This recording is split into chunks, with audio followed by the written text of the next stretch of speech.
جو امور طے کرنا چاہتا ہے وہ مقدر فرما دیتا ہے. اور پھر ایک مقام پر یہ بھی فرمایا وما قدر اللہ کا قدری،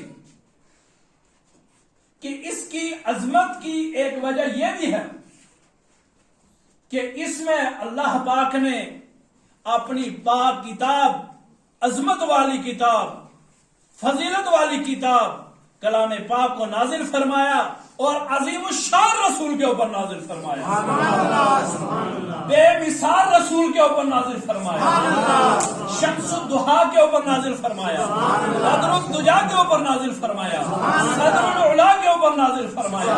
جس رسول کی مثال نہ کوئی ہے اور نہ قیامت کا کوئی مثال پیش کر سکے گا. اور پھر جس رسول، عظمت والے رسول، فضیلت والے رسول، عظیم الشان جو رسول ہیں، امام الانبیاء جو ہیں جن کے اوپر اس کتاب کو نازل فرمایا، اسی محبوب کی اس عظمت والی امت کے لیے نازل فرمایا. یہ بھی اس کی ایک وجہ، اہم وجہ ہے اس کی عظمت کی. پھر اللہ نے کیا فرمایا کہ یہ وہ رات ہے لیلۃ القدر خیر من الف شہر، کہ یہ وہ بہترین رات ہے جو 1000 مہینوں سے بہتر ہے. سبحان اللہ. اللہ کے نبی علیہ الصلوۃ والسلام نے جب گزشتہ امتیں، جو پہلی امتیں تھی، ان امتوں کی جو عمریں آپ نے ملاحظہ فرمائی تو بڑی لمبی لمبی عمریں تھیں ان کی، اور پھر ساتھ میں جب اپنی امت کی عمروں کو دیکھا تو بڑی قلیل عمر ہیں ان کی. تو پھر آپ علیہ الصلوۃ والسلام نے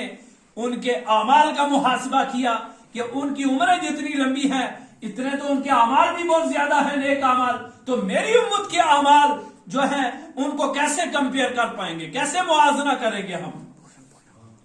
تو اللہ کے نبی علیہ الصلوۃ والسلام اس سے رنجیدہ بھی ہوئے کہ میری امت کے تو اعمال کم ہو جائیں گے تو ان امت کے اعمال تو بڑھ جائیں گے. تو اللہ نے اپنے حبیب علیہ الصلوۃ والسلام کی تسلی کے لیے، تشفی کے لیے اس سورت کو نازل فرمایا کہ محبوب تمہاری امت کے لیے میں نے اگرچہ عمریں کم ہیں لیکن میں ایسی راتیں عطا کروں گا، ایسی راتیں عطا کروں گا جو 1000 مہینوں سے بہتر ہوں گی.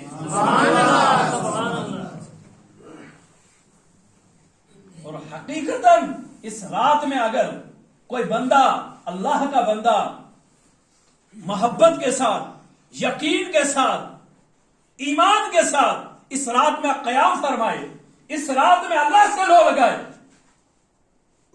تو یقیناً اللہ اس کو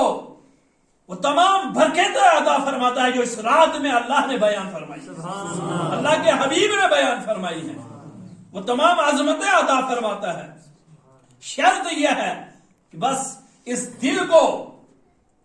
کو لگانے کی ضرورت ہے. صرف وقت کو ضائع کرنے کی بات نہیں ہے. مسجد میں آ گئے، محفل لگ گئی، سینکڑوں بندے بیٹھے ہیں، دنیاوی مشاغل اختیار کر لیے، بس شب بیداری ہو گئی. شب بیداری کا یہ مقصد نہیں ہے. اگر یہ ایک عظمت والی رات ہمیں اللہ نے عطا فرمائی ہے تو اس کے فیوز و برکات جو ہیں وہ ہمیں حاصل کرنے چاہیے، کوشش کرنی چاہیے، لو لگانی چاہیے. اور اس رات میں، اس رات کے جو نورانیت ہے، اس رات کا جو نور ہے، اس کی ضیاؤں سے ہمیں اپنے دل کو روشن کرنا چاہیے، ہمیں اپنے باطن کو روشن کرنا چاہیے.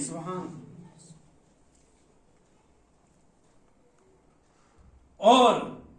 ایک جگہ اور بھی بیان فرمایا گیا کہ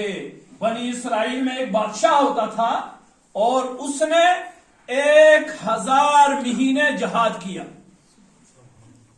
اور یہ بھی آیا ہے کہ اس کے 1000 بچے تھے اور ہر بچے کو 1000 بچے تھے، ہر بچے کو اپنا مال و متاع دے کر جہاد کے لیے ہر مہینے بھیجتا تھا، اور 1 مہینہ وہ جہاد کرتا تھا، مہینے کے بعد وہ شہید ہو جاتا تھا. اسی طرح سے 1000 مہینے میں اس نے اپنے 1000 بچوں کو جو ہے شہید اللہ کی راہ میں دے دیا اور شہید ہو گئے، اور آخر میں وہ بادشاہ بچا، پھر وہ بھی اللہ کی راہ میں نکل گیا، وہ بھی شہید ہو گیا۔ لوگوں میں یہ بات واقعی مشہور ہوئی کہ اس سے نیک اور کون ہو سکتا ہے، اس سے زیادہ کس کے نیک اعمال ہو سکتے ہیں؟ مگر اللہ نے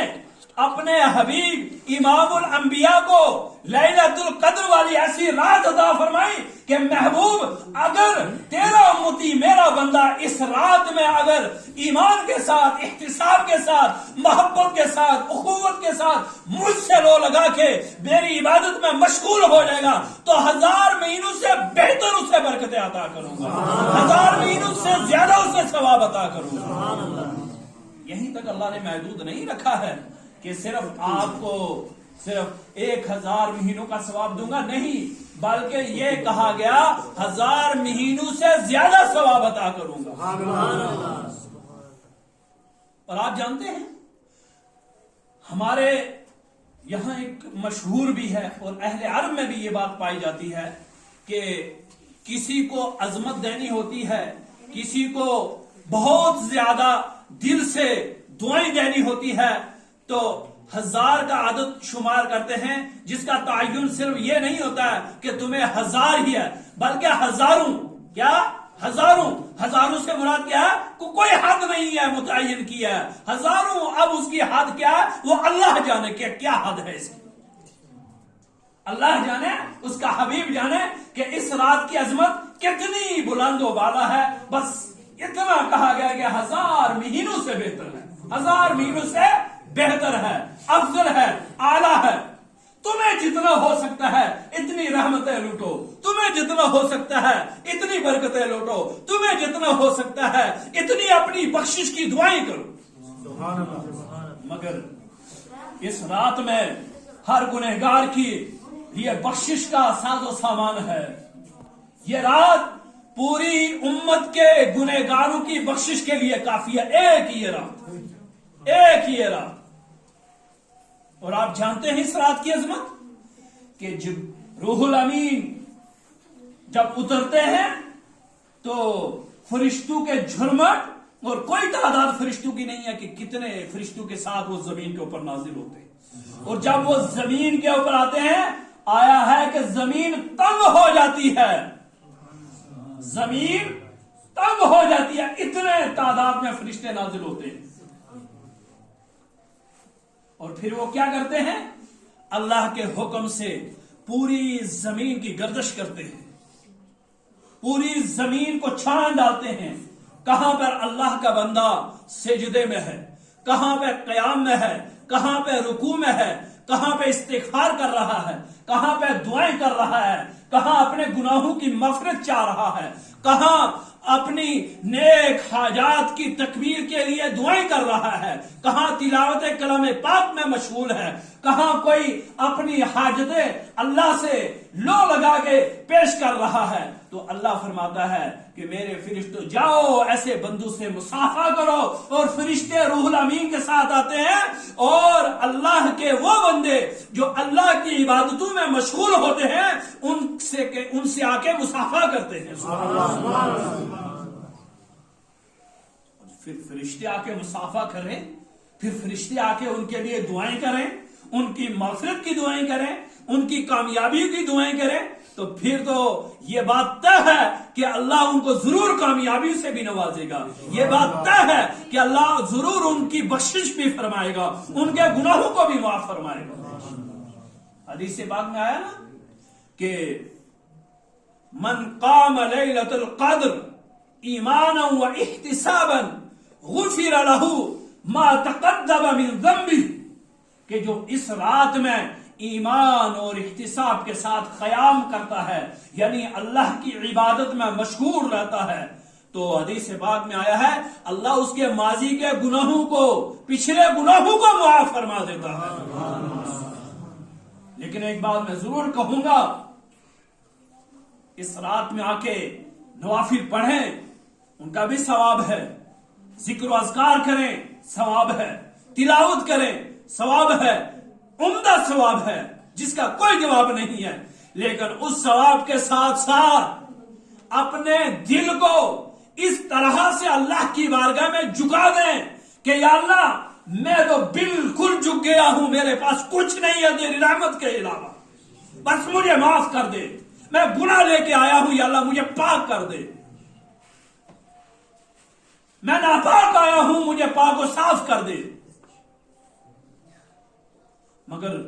یہ 4 لوگ ایسے ہیں جن کی بخشش اس رات کو بھی نہیں ہوتی، استغفر اللہ، اللہ معاف فرمائے۔ اور یہ دعا کریں کہ یا اللہ ہمیں آج کی رات ان لوگوں کی صف میں شامل فرما کہ جن کی تو نے بخشش کرنی ہے، اور ان لوگوں کی صف میں ہمیں شامل نہیں فرمانا کہ جن کی تو بخشش نہیں فرمائے۔ اور وہ 4 لوگ کون سے جن کی بخشش نہیں ہوئی؟ پہلا وہ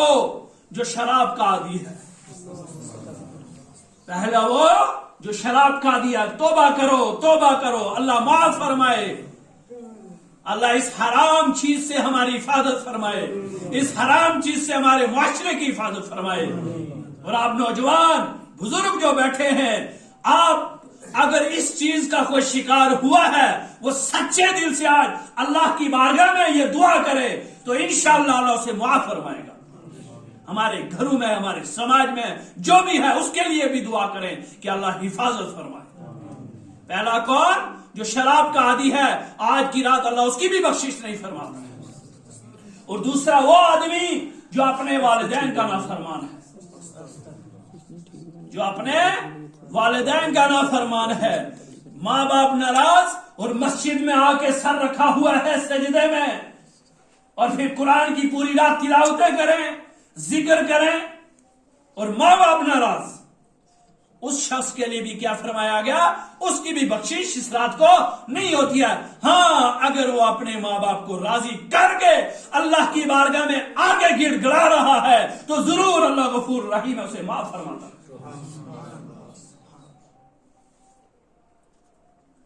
اور پھر تیسرا وہ شخص جو رشتوں کے جو تعلقات ہوتے ہیں، تعلقات کو توڑنے والا، رشتوں کو خراب کرنے والا، رشتوں میں اختلافات پیدا کرنے والا، جو فساد پیدا کرتا ہے، جو تعلقات خراب کرتا ہے، اللہ کے نبی علیہ الصلوۃ والسلام نے فرمایا کہ رشتوں کو جوڑا کرو، توڑا مت کرو۔ لیکن آج ہمارا رواج ہے، آج ہمارا سماج ہے، ہمارا معاشرہ ہے، بس اپنے تک محدود ہے، رشتوں کی ضرورت نہیں ہے، کسی کی ضرورت نہیں ہے۔ اور جو رشتوں میں دراڑ پیدا کرتے ہیں، جو رشتوں کو توڑتے ہیں، جو تعلقات کو توڑتے ہیں، تعلقات کو خراب کرتے ہیں، کتنی بھی عبادتیں کریں، کتنی بھی ریاستیں کریں، کتنی بھی سخاوتیں کریں، ان کی بھی بخشش کی کوئی گنجائش نہیں ہے آج کی رات۔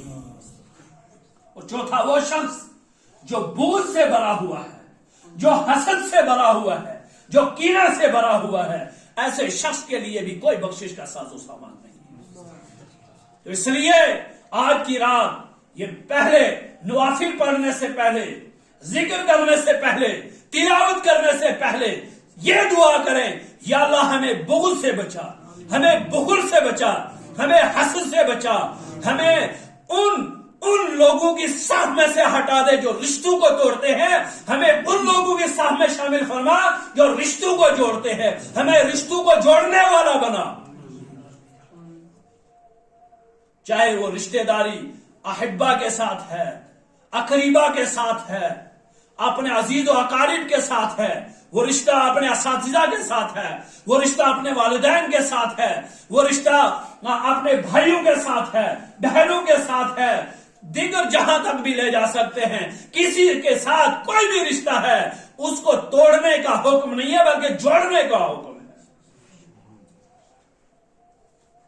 اور پھر اللہ کی بارگاہ میں یہ دعا کرو کہ اللہ زندگی دے، اپنے والدین کے قدموں میں زندگی عطا فرمائے، ان کی نافرمانی میں نہیں، ان کی فرما برداری میں زندگی عطا فرمائے۔ جس کی ماں ناراض ہے اس نے کیا حاصل کیا؟ الجنت تحت اقدام الامہات، جنت تو ماں کے قدموں کے نیچے ہے۔ ماں ناراض ہے تو جنت ڈھونڈ رہا ہے مسجدوں میں آ کے،